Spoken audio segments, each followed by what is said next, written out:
تقریر پیش کرنے کے لیے میں دعوت دیتا ہوں حضرت فاطمہ گروپ سے مس رانا رضی، یہ بچی آئے اپنی تقریر پیش کرے۔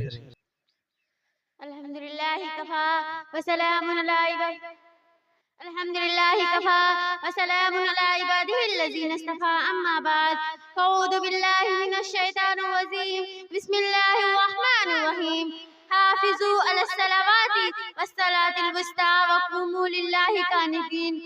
محترم حاضرین جلسہ، السلام علیکم ورحمۃ اللہ۔ میں سلمہ زبہ کچھ عرض کروں اس سے پہلے ایک واقعہ توجہ سے سن لے۔ کافی دنوں پہلے کی بات ہے، شہر کوفہ میں ایک ایماندار قلی رہتا تھا۔ وہ اپنے گھوڑے کے ذریعے مناسب عزت پر لوگوں کا سامان لے جایا کرتا تھا۔ لوگ اس سے بہت خوش ہوتے تھے۔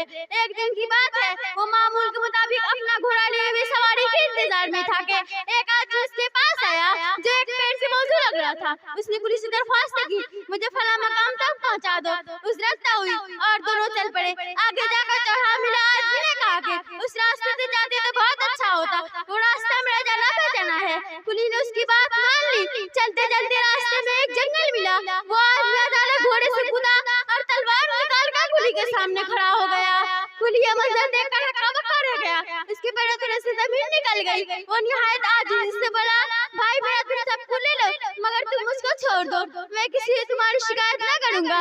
مگر ڈاکو نے ایک نہ سنی اور کہا کہ سامان تو میرا ہے ہی، میں کچا کام نہیں کرتا کہ تجھ کو چھوڑ دوں اور تو بعد میں بدلہ لے لے۔ کلی نے پھر عاجزی کی، اچھا مجھے 2 رکعت نماز کی مہلت دے دو، پھر جو جمائے کرنا۔ آدمی اس پر راضی ہو گیا۔ کلی نے فرض نیت باندھ لی اور اللہ سے عاجزی کی۔ اس کی آنکھوں سے زاروں کا ڈر آنسو جاری ہو گیا۔ اتنے میں ایک دوسرا گھوڑ سوار نمودار ہوا اور اس نے ڈاکو پر حملہ کیا۔ ڈاکو گرا اور ڈرنے لگا۔ دیکھتے ہی دیکھتے اس کے بدن سے آگ کے شعلے نکلنے لگے اور آن کے آن میں اس کا کام تمام ہو گیا۔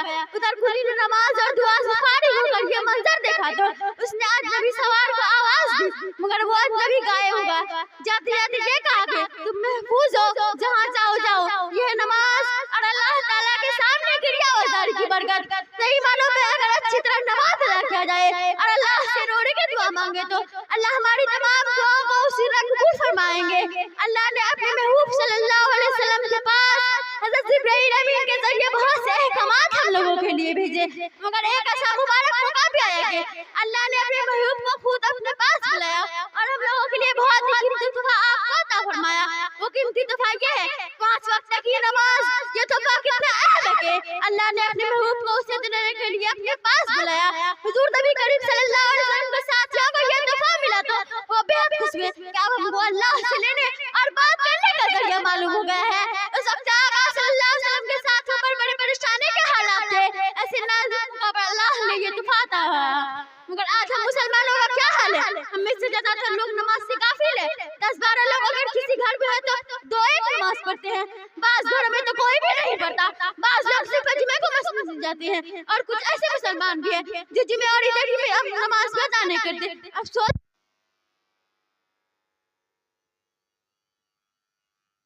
اللہ کی مدد اور نصرت حاصل کر سکتے ہیں، جبکہ دن رات اللہ کی نافرمانیاں کر رہے ہیں۔